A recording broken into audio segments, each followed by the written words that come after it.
नमस्कार. श्री स्वामी समर्थ. संक्रांतीच्या काळात लहान मुलांना बोरनान घातले जाते. हे बोरनान कधीपर्यंत घालावे, किती वर्षाच्या मुलापर्यंत आपण हे बोरनान घालू शकतो, बोरनान का घालावं, बोरनान घालण्याची योग्य पद्धत याविषयी संपूर्ण माहिती आपण आजच्या व्हिडिओमध्ये घेणार आहोत.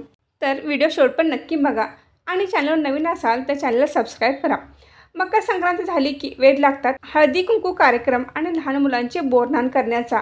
तसे तर हे बोरनान आपण संक्रांती दिवशी देखील घालू शकतो, पण ज्यांना संक्रांती दिवशी बोरनान घालणे शक्य झाले नाही ते रथसप्तमीपर्यंत हे बोरनान घालू शकतात. तर यावर्षी रथसप्तमी ही 4 फेब्रुवारीला आहे, म्हणजे आपल्याला अजून 2 आठवडे आपण रथसप्तमीपर्यंत कधीही हळदी कुंकवाचा कार्यक्रम आणि लहान मुलांचे बोरनान करू शकतो. बोरनान म्हणजे बोराने घातलेली आंघोळ म्हणजे बोरनान. हे बोरनान लहान मुलांचे केले जाते. बोरनान घालणे म्हणजे लहान मुलांवर शिशु संस्कार करण्यासारखे आहे. तर बोरनान का घालावे, तर येणारा ऋतू म्हणजे उन्हाळा आपल्या लहान मुलांना बाधू नये म्हणून हे बोरनान घातले जाते. या काळात मिळणारी फळे मुलांनी खावीत त्यामागचा उद्देश असतो. या काळात मिळणारे बोरे, वाटाणा, हरभऱ्याचे घाटे, त्याचबरोबर गाजर इत्यादी साहित्य वापरून हे बोरनान केले जाते. बाळ जन्मल्यापासून 1 वर्षाचे झाले की ते 5 वर्षापर्यंत आपण हे बोरनान घालू शकतो.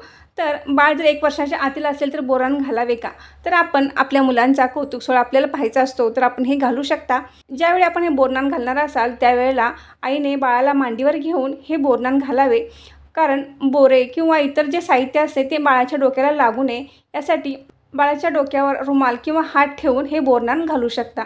लहान मुलांना बोरनान घालणे म्हणजे एक संस्कार करण्यासारखे आहे. मुलांना या दिवशी नवीन कपडे घालायचे आहेत. बोरनान घालताना शक्यतो काळ्या रंगाची कपडे घातली जातात, पण तुम्हाला जर काळ्या रंगाची कपडे घालायचे नसतील तर तुम्ही पिवळा रंग सोडून कोणत्याही रंगाची कपडे तुम्ही आपल्या मुलांना घालू शकता. हे बोरनान मुलांचे व मुलींचे दोघांचेही केले जाते. बोरनान घालताना आपण लहान मुलांना हलव्याचे दागिने घालायचे आहेत. हलव्याचे दागिने म्हणजे तिळगुळापासून बनवलेले दागिने. हे दागिने आपल्याला मार्केटमध्ये कुठेही उपलब्ध होतात. आपल्या घरी जर लहान बाळ असेल आणि आपण जर बोरनान घालणार असाल तर आपण हे दागिने आणून आपल्या बाळाचे बोरनान घालावे. बोरनान घालण्यासाठी आपल्याला उसाचे गरे, हरभरा, लाया, बत्तासे, बोरे, गाजराचे तुकडे, चिरमुरे, फुटाणे हे पदार्थ आपल्याला बोरनानासाठी लागणार आहेत. मंगळवार 4 फेब्रुवारीला रथसप्तमी आहे, तोपर्यंत तुम्ही आपल्या बाळाचे बोरनान कधीही करू शकता. आपण हे बोरनान सायंकाळच्या वेळी करायचे आहे. या दिवशी तुम्ही हळदी कुंकवाचा कार्यक्रम जरी करणार असाल तरी देखील चालेल. ज्या दिवशी आपण हे बोरनान करणार आहोत त्या दिवशी आपल्या शेजारील महिलांना व लहान मुलांनाही हे बोरनान करण्याच्या वेळी बोलवायचं आहे. बोरनान घालण्यासाठी आलेल्या महिलांना आपण हळदी कुंकू लावायचे आहे. त्याचबरोबर आलेल्या लहान मुलांना व महिलांना काहीतरी गोड खाण्यासाठी द्यायचं आहे. आपण एखाद्या पाटावर किंवा चौरंगावर आपल्या बाळाला बसवायचे आहे आणि हलव्याचे दागिने, नवीन कपडे बाळाला घालायचे आहेत. त्यानंतर आलेल्या महिलांना बाळाचे औक्षण करण्यास सांगावे. त्यानंतर आपण जे साहित्य बोरनानासाठी घेतले आहे, उसाचे गरे, गाजराचे तुकडे, बोरे, लाह्या, बत्तासे, हरभऱ्याचे घाटे ही साहित्य एकत्र करायचे आहे आणि बाळाला बोरनान घालायचे आहे.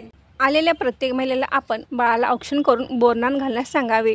त्याचबरोबर जी लहान मुले आहेत ते हे बाळाच्या अंगावर जे आपण बोरनान घालतो ते साहित्य गोळा करून घरी घेऊन जातात. त्याचबरोबर त्यातील चॉकलेट, बिस्किट असतील तर ती लहान मुलांना खाण्यासाठी द्यावीत. अशा पद्धतीने लहान मुलांना संस्कारयुक्त बोरनान घातले जाते.